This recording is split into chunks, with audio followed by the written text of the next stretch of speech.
भिवंडी तालुका के सोनाले ग्राम पंचायत क्षेत्र में आरोप प्रत्यारोप का मामला तूल पकड़ता जा रहा है। ग्राम के निवासी विश्वनाथ बालाराम म्हात्रे उर्फ विशु भाऊ म्हात्रे ने आज आयोजित पत्रकार परिषद में कैलाश बालकेश्वर म्हात्रे, शिवाजी बालकेश्वर म्हात्रे और रंजीत बालकेश्वर म्हात्रे द्वारा लगाए गए आरोपों का खंडन करते हुए अपने पक्ष में प्रत्यक्ष प्रमाण प्रस्तुत किए। पत्रकारों से बातचीत में विशु भाऊ म्हात्रे ने कहा कि उन पर लगाए गए आरोप निराधार हैं और उनकी छवि खराब करने के उद्देश्य से लगाए गए हैं। उन्होंने दावा किया कि संबंधित व्यक्तियों द्वारा उनके भतीजे मयंक महेश म्हात्रे पर कथित रूप से किए गए हमले से जुड़ी जानकारी और साक्ष्य भी उन्होंने सार्वजनिक किए हैं, जिससे पूरे प्रकरण की सच्चाई सामने आती है। विशु भाऊ म्हात्रे ने प्रशासन से मांग की है कि मामले की निष्पक्ष जांच कराई जाए और यदि किसी ने झूठे आरोप लगाकर उनकी प्रतिष्ठा धूमिल करने का प्रयास किया है तो उसके खिलाफ उचित कार्रवाई की जाए। उन्होंने कहा कि वे कानून और प्रशासन पर पूर्ण विश्वास रखते हैं और न्याय की अपेक्षा करते हैं। नमस्कार, मी विशु भाऊ म्हात्रे म्हणजेच विश्वनाथ बालाराम म्हात्रे आज समाजामध्ये मला विशु भाऊ म्हात्रे या नावाने ओळखतात। गेली 5 ते 10 वर्षापासून माझे काकाची मुलं कैलास वालकेश्वर म्हात्रे, शिवाजी वालकेश्वर म्हात्रे, रणजित वालकेश्वर म्हात्रे व त्यांच्या जोडीला असलेले माझे काका पंढरीनाथ राघो म्हात्रे आणि दुसऱ्या काकांचा मुलगा समीर शारिक म्हात्रे ह्या सगळ्यांनी मिळून आमच्यावर एक षडयंत्र रचून माझं नाव समाजामध्ये कसं बदनाम होईल या पद्धतीचं कारस्थान गेली अनेक वर्षापासून त्यांचं चालू आहे। सांगायचं झालं तर 2020 मध्ये लॉकडाऊन झाला। त्या लॉकडाऊन मध्ये त्यांची आणि माझ्या काकांच्या मुलांची सुक्रिया सीताराम म्हात्रे आणि रणजित वालकेश्वर म्हात्रे यांची आपसमध्ये भांडण झाली म्हणजे रणजित वालकेश्वर म्हात्रे आणि शिवाजी वालकेश्वर म्हात्रे यांनी जाऊन त्या काकांना घरामध्ये जाऊन मारलं। ते काका जे ठाणे जिल्ह्यामध्ये कुस्तीगीरमध्ये त्यांचा कोणी हात धरला नाही, त्यांना त्यांच्या घरामध्ये जाऊन मारल्यामुळे त्यांच्या मुलांनी जाऊन त्यांना जाब विचारलं का तुम्ही आमच्या बाबांना का मारलं। तर त्या ठिकाणी त्यांची भांडण झाली आणि दुसऱ्या दिवशी आपलं लॉकडाऊन होतं। मला घरातनं काही किराणा सामान आणण्यासाठी भिवंडीला गेलो असता मला त्या ठिकाणी समजलं का तुमच्या घरी भांडण झाली म्हणून। मी त्या दुकानामध्ये आहे, त्या दुकानामध्ये असलेल्या CCTV मध्ये मी दिसत आहे। त्या दुकानामध्ये माझा मित्र सुरेश जोशी आणि माझी मुलगी अर्पिता विशु भाऊ म्हात्रे हे त्या ठिकाणी त्या कॅमेऱ्यामध्ये दिसतात आणि या ठिकाणी त्या भांडणामध्ये माझं नाव टाकलं जातंय। तुम्हाला मी त्याची CCTV फुटेज आता माझ्याकडे उपलब्ध आहे आणि त्या टायमाला मी कोर्टाला पण दिली, पोलीस स्टेशनला पण दिली। ज्या ठिकाणी मला ती द्यायची होती मी त्या ठिकाणी ती देऊन टाकली। पण त्या टायमाला ग्रामपंचायत निवडणूक असल्यामुळे ह्या लोकांनी कैलास वालकेश्वर म्हात्रे, रणजित वालकेश्वर म्हात्रे आणि शिवाजी वालकेश्वर म्हात्रे यांनी माझ्या विरोधात उभा राहिलेला जो उमेदवार होता त्याच्याकडनं 10 लाखाची रक्कम घेतली आणि विशु भाऊ म्हात्रे यांना कसं अडकवायचं ते आम्ही अडकवणार, तुम्ही 10 लाख रुपये द्या। ते 10 लाख रुपये घेऊन त्यांनी माझ्यावर 307 केली। त्याचा कोणताही संबंध येत नाही। मी पोलीस स्टेशनला जाऊन त्याची चौकशी केली असता साहेबांनी मला सांगितलं का भाऊ 324 आहे, 324 एवढा विशेष मोठा गुन्हा नाहीये, तू सरपंच आहेस आणि तुला समाजाचं काम करायचं आहे। कारण लॉकडाऊन चालू होतं आणि मोदी साहेबांच्या म्हणण्याप्रमाणे देशाचे पंतप्रधान मोदी साहेब त्यांच्या म्हणण्यानुसार लॉकडाऊन चालू होतं आणि माझ्याकडं माझ्या विभागामध्ये असलेले 50,000 लोक त्यांना सुरक्षित ठिकाणी त्यांच्या तब्येतीची काळजी कशी घ्यायची ह्याच्यावर आम्ही काम करत होतो. पण हे काम करत असताना त्याच वेळेला माझ्यावर 307 झाली, निवडणूक आली, 2 वर्षानंतर निवडणूक आली, ती केस पेंडिंग राहिली आणि त्या निवडणुकीमध्ये त्यांचा जो उद्देश होता तो उद्देश त्यांचा सफल झाला आणि त्या निवडणुकीमध्ये मी 10 मतांनी पडलो गेलो. परिणाम त्यांनी जे 10 लाख रुपये घेतले त्या 10 लाखामध्ये मला पाडण्याचं काम त्या लोकांनी केलं. आता सुद्धा दिनांक 26/11/2025 रोजी हा रणजित वाळकेश्वर म्हात्रे हा गुंड प्रवृत्तीचा अनफट नावाचा मुलगा आहे. काडीची अक्कल नाही. 3 भाऊ आहेत. माझा परिवार तुम्हाला सांगायचा गेला तर माझे वडील जे बाळाराम राघव म्हात्रे हे मोठे आहेत. वाळकेश्वर म्हात्रे त्यांच्या नंतरचे आहेत. त्याच्यानंतर पंढरीनाथ म्हात्रे आहेत. त्याच्यानंतर अनंता म्हात्रे आहेत. त्याच्यानंतर रघुनाथ राघव म्हात्रे आहेत. त्याच्यानंतर शारिक म्हात्रे आणि मग विष्णू म्हात्रे. आम्ही सर्व परिवार एकत्रच आहोत. फक्त याचा परिवारच आमच्या जोडीला नाही. आता सुद्धा येणाऱ्या निवडणुका ग्रामपंचायतच्या निवडणुका काही तोंडावर आहेत आणि मला लोकांच्याकडनं असं समजतंय का कैलास वाळकेश्वर म्हात्रे, रणजित वाळकेश्वर म्हात्रे आणि शिवाजी वाळकेश्वर म्हात्रे या लोकांची डिमांड 25 लाखाची आहे. जर तुम्ही आम्हाला 25 लाख रुपये दिले तर आम्ही विश्वनाथ बाळाराम म्हात्रे याच्यावर 307 हा गुन्हा दाखल करणार आणि गेल्या 5 वर्षामध्ये जे घडलं त्याच पद्धतीने आम्ही त्याला या हद्दीमध्ये राहू देणार नाही. निवडणुकीमध्ये त्याला पाडला जाईल अशी त्यांची पूर्ण प्लॅनिंग आहे. 26/11/2025 रोजी माझ्या भावाचा मुलगा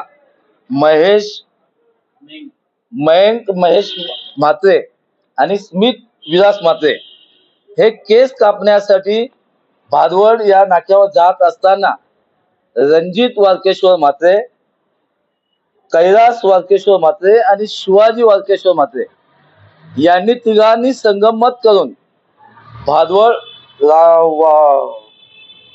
राजेश्वरी कंपाऊंड या ठिकाणी त्यांना गाठून त्यांना त्या ठिकाणी मारहाण करण्यात आली. त्याच्यामध्ये त्याच्या कानाचा पडदा हा पूर्ण फाटून गेला. हे झाल्यानंतर आम्ही पूर्ण फॅमिली त्याला घेऊन दवाखान्यामध्ये गेलो. दवाखान्यामध्ये जात असताना बरेचसे माझे भाऊ, आमच्या मिसेस, पूर्ण फॅमिली आम्ही या ठिकाणाहून पोलीस स्टेशनकडे गेलो. पोलीस स्टेशनला गेल्यानंतर जातानाच कैलास वाळकेश्वर म्हात्रे याचा ऑफिस आहे अशोकनगर मध्ये. त्या ठिकाणी ह्या तिघांनी संगमत करून लाठ्या काठ्या घेऊन त्या ठिकाणी ते लोक थांबली आणि त्या ठिकाणी आमचा काकाचा मुलगा अमर रघुनाथ म्हात्रे याला त्या ठिकाणी त्यांनी मारहाण केली.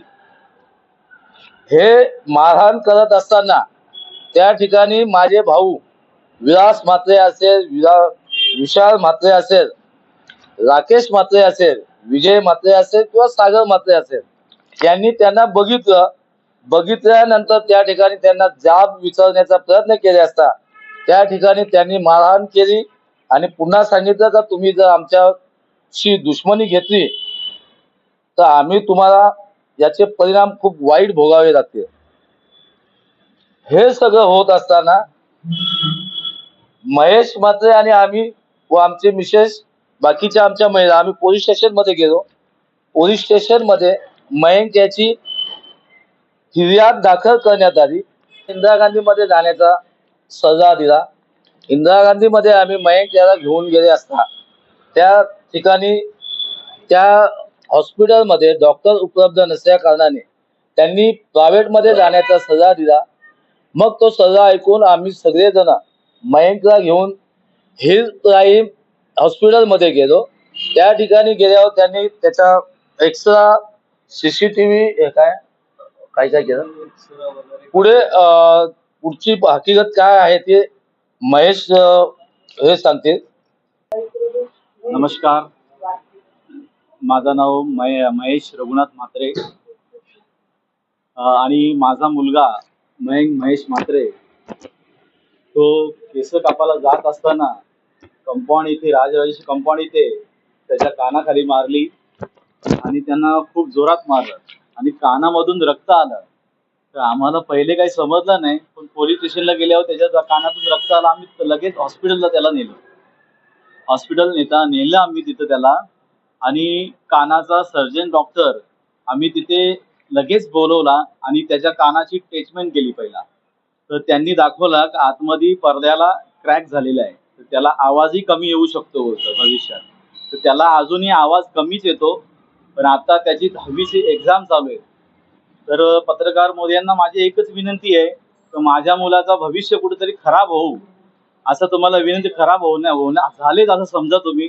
कारण की आज मुलाला त्रास झाले, 10वीचा एक्झाम चालू आहे, तर त्याला खूप त्याच्यामध्ये त्रास होतोय. आज पण तो रणजित वाल्केश्वर म्हात्रे भेटून त्या मध्ये रस्त्यात भेटून त्याला सांगतो, तू जर इकडे दिसला तर तुला आम्ही खूप मारू. तर हे पत्रकार मोदयांना माझी एकच विनंती आहे की तुम्ही हे सरकारद्वारे त्यांना पोचवा आणि त्यांना कसे शिक्षा होईल ती शिक्षा त्यांना घडून आणवा, हीच तुम्हाला विनंती करतो. कारण अजूनही सुद्धा त्याला रस्त्यात कुठेही भेटल्यानंतर त्याला धमकी देतात, तू जर दिसला तर तुला फिट मारू आम्ही. असा हा रणजित वाल्केश्वर म्हात्रे, कैलास वाल्केश्वर म्हात्रे, शिवाजी वाल्केश्वर म्हात्रे हे तिघही पुढे भेटल्यानंतर तर त्याला ह्या शब्दाचा वापर करतात. तर नक्कीच माझ्या मुलाच्या जीवाला आज पण धोका आहे. तर हे तुम्हाला विनंती करतो का माझ्या मुलाला न्याय मिळेल असं तुम्ही करा ना. आतापर्यंत आमच्यावर आम्हाला 10 वर्षापर्यंत एवढा त्रास दिले, आम्हाला त्यांना नको तेवढा त्रास दिले. कारण आम्ही काय गुन्ह्यात नसताना त्यांनी सांगले की विशू भाऊनी आमची जागा खाले, राघव म्हात्रेंनी आमची जागा खाले, यांनी आमच्या बाबांनी जागा खाली. त्यांनी सिद्ध करावा आणि त्यांची जागा त्यांनी घ्यावा. आम्हाला त्याच्यात काही त्यांचा वाद नाही. त्यावेळी आरोप माझ्या मुलाला केलाय, तर माझा मुलगा इथेच आहे. आता तो मुलगा माझा 16 वर्षाचा, माझा मुलगा 16 वर्षाचा मारणार आहे का? आम्ही पोलीस स्टेशनला रिपोर्ट पण जमा केले आहेत, तर त्याला कसे प्रकारे त्यांनी मारलं आणि कसं त्याला वेदना झाले आणि कसं त्याला कानाला लागलंय, हे रिपोर्ट आम्ही प्रायव्हेट काढून ते पोलीस स्टेशनला जमाही केलेत आम्ही. तर तुम्ही त्याची तिथे चौकशी करू शकता. आणि स्मित जाताना आम्ही केस कापताना जाताना रणजित आम्हाला दिसला मध्ये. तो रिटर्न येऊन फिरला. आम्ही जाताना त्याने गाडी आरवी टाकली. तो बोलता तू आता खपशील. त्याने आम्हाला जाम मारला. माझा भाऊ स्मित त्याच्या डोक्यात पोटात बुक्या घातल्या आणि मला तर जामच मारला. त्याच्यानंतर आम्ही घरी आलो. आमचे पप्पाला सांगला. पप्पा डायरेक्ट पोलीस स्टेशनला निघले आणि माझ्या कानाचा रक्त पण निघत होता. तुम्ही ह्या फिर्यादीच्या संदर्भात दोघांच्याकडनं ऐकून घेतलेलंच आहे. भांडण हा त्या लोकांनीच सुरुवात केली. माझ्या भावाचा मुलगा मयंक याच्या कानफाटात त्यांनी मारलं आणि आता लोकांना सांगतात का आम्हाला ते लोक मारतील. मला तुमच्या माध्यमातून शासनाला, पोलीस दरबारी माझी विनंती आहे की आतापर्यंत माझ्यावर एक सुद्धा केस या विभागामध्ये कोणीही दाखवावी. मग त्यांनी सांगितलेलं प्रत्येक गोष्ट मी मान्य करेन. आतापर्यंत माझ्यावर कोणत्याही प्रकारची केस नाही. फक्त जेवढ्या केसी आहेत त्या फक्त या लोकांनीच केलेल्या आहेत. बाकी आतापर्यंत कोणीही केस करत नाही. त्यांचं म्हणणं जमिनीचा व्यवहार, जमीन खाली ही 2018चे पेपर आहेत. हे त्या लोकांनी नोटीस पाठवल्यात. याचा काय संबंध आहे तो आम्हाला आतापर्यंत समजत नाही. कारण त्यांच्या जे कंप्लेंट करतात, जे फिर्यादी आहेत, पंढरीनाथ राघव म्हात्रे, वाल्केश्वर राघव म्हात्रे, शारिक राघव म्हात्रे, हे माझे सख्खे काका आहेत आणि माझ्या वडिलांचे आणि माझ्या काकांचे या ठिकाणी दोघे बसलेले आहेत, यांचे सख्खे भाऊ आहेत. मग हेच लोक यांना फिर्यादी कसे बनवू शकतात?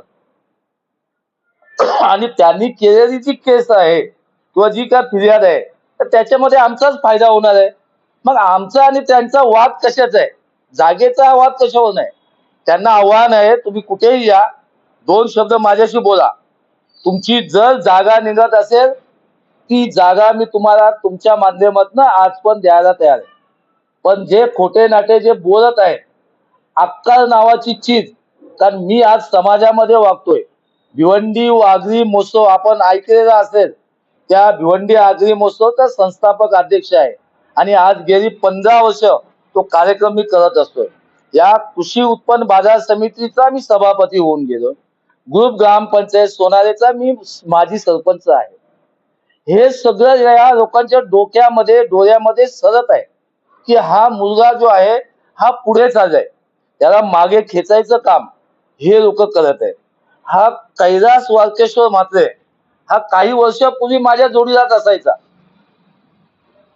हा काय बाहेरचा कोण नाही, माझ्या काकाचा मुलगा आहे. हा माझ्या जोडीदारात असायचा. माझ्याच मित्रांकडे आज तो जातोय आणि त्यांनाच उलट सांगतोय.